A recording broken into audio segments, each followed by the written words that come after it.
a lifelong fan of the Ultima series, and I mean lifelong, like way back to the early 80s, I was excited as I was skeptical when I heard Electronic Arts was going to make a new free-to-play cross-platform version of Ultima 4 called Ultima Forever Quest for the Avatar. Now, after nearly 2 years since it was announced, EA and its developer Mythic Entertainment are currently conducting a soft launch in certain markets to test out Ultima Forever's mechanics with real players. Now, obviously, much will change before the final version is released in July, as Mythic tweaks things like weapons damage, quests, in-game purchasing, so please consider this a preview and not a review of some of the features we can expect in Ultima Forever when it officially launches. Now, for the purposes of this video, I'm going to assume that you have some basic knowledge of the lore of Ultima and the relationship history between Origin Systems and Electronic Arts. So, with that being said, Mythic Entertainment is charged with the incredibly difficult task of being true to a franchise that is over 30 years old, has legions of fans, and at the same time setting out to bring modern gaming mechanics to today's players in a game that can be played on mobile devices, all the while bringing those original fans and new players together in harmony. That is no easy task by any stretch of the imagination. Well, Ultima Forever is set 21 years after the events of Ultima 4 Quest of the Avatar. The 8 virtues that were so pinnacle in that game to heal Britannia are now being attacked by something called the Black Weep, a plague that corrupts them and infects those it contacts, either monsters or people. Now you have been summoned, along with others, by Lady British to find its source and to stop the Black Weep. Now, in a clever nod to older Ultimas, you're told that the people who are infected turn and many come back without their heads, which possibly explains one of Ultima's most bizarre monsters, the Headless. I have no idea if this is how the Headless are created, but it is curious to think about. Now, as in most of the Ultima series, the Gypsy character is back again, this time taking on a more supportive role. Now, she still presents you with several moral dilemma questions in the beginning to help you choose your path in the game, but she's also the omnipresent voice during the game, which begs the question, is she more than she really seems to be? Now, at this time, during the soft launch, the class selection is limited to just the fighter and the mage archetypes, with more promised at the release. Now, it's not known if there's going to be 8 classes to match the 8 virtues, as in other Ultimas, but I'd assume it's a safe bet. Now, the landscape of Britannia is all there, with major cities and towns as we remember them in the older Ultima games. But there's also many new points of interest like towers and caves and other potential entry points to dungeons all over Britannia. So, in the beginning there's a brief tutorial that introduces you to the basics of the game and kickstarts the plot right away. Combat is as simple as clicking an enemy, but depending on your position in relation to your enemy, your damage will increase. So if you flank an enemy, you do more damage, and if you backstab, you have a really good chance of doing critical damage to your enemy. On top of all that, you also get special attacks as you go higher in levels that have a cooldown attached to it. So now let's take a look at the visuals of the game. Now, it's a top-down isometric game more reminiscent of Ultima 6 than Ultima 4. But I am really impressed with the 2D landscapes and the town interiors. Everything has a nice watercolor painted look to it. Though I haven't noticed any lapping waves or rustling trees as an overlay on the 2D art, which isn't a huge deal, but even Ultima 4 had wave tiles to give the illusion of water.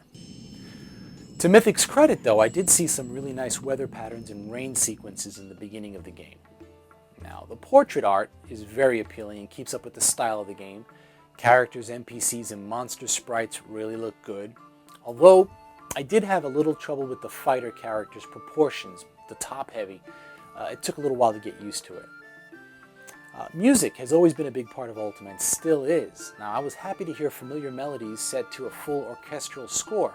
And though I must confess I still have the original Ultima synthesized music on my iPhone that I listen to frequently.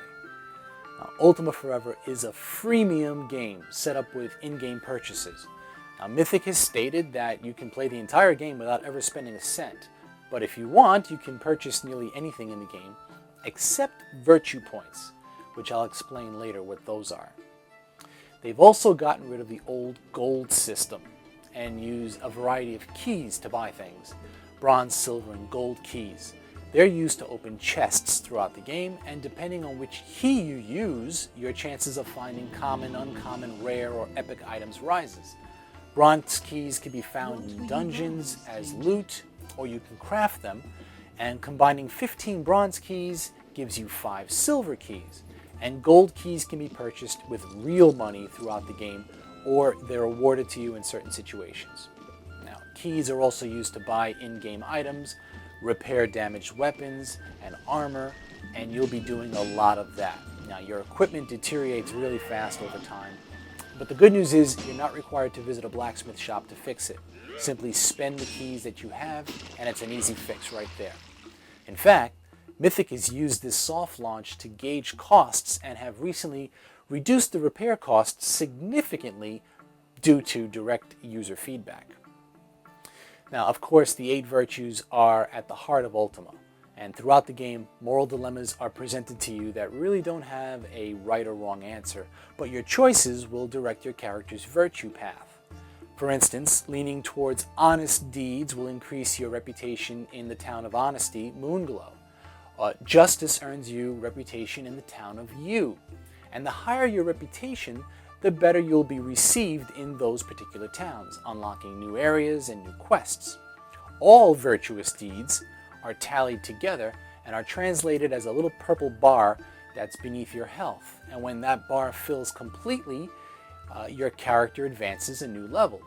It's a clever new take on the old experience point system, replacing it with this virtue point system. Now, if you're like me, you like playing solo, but Ultima Forever is a multiplayer game. It's not a true MMO, but it is a multiplayer game where parties of up to 4 friends can band together. Another creative solution to the problem of players with vastly different levels forming a party is addressed by temporarily lowering certain stats on high-level characters, and the game then counts that as a sacrifice, and you're rewarded for that. Clever little reward systems are peppered throughout the game like that to keep the balance going.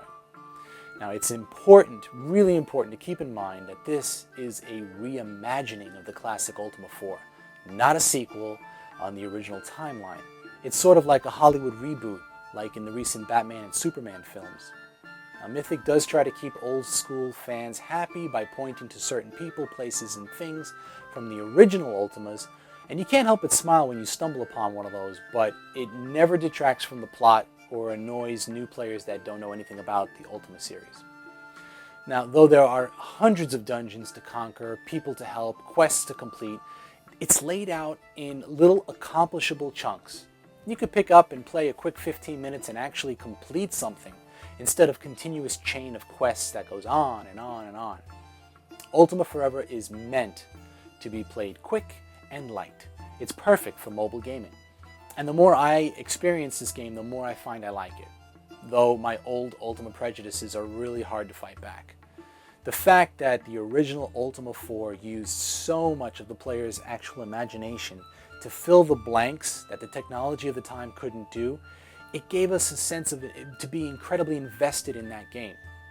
Now, Ultima Forever is a modern game with portability, touchscreen, mouse-driven, social media connected, multiplayer. It's not 1985's Ultima 4. If you want vast, super immersive gameplay with full economies and socio-political relationships to dive into, they're on the horizon. But what EA and Mythic has done here is to create an enjoyable and respectful reimagining of a beloved classic.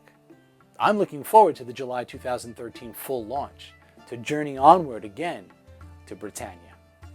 So now, please, if you've enjoyed this video, please subscribe. If you like it, share it with friends. Check out my other videos. Visit MAMECADE.com and hit Reset Radio, the monthly gaming podcast I co-host. Thanks again for watching, and take care. Bye now.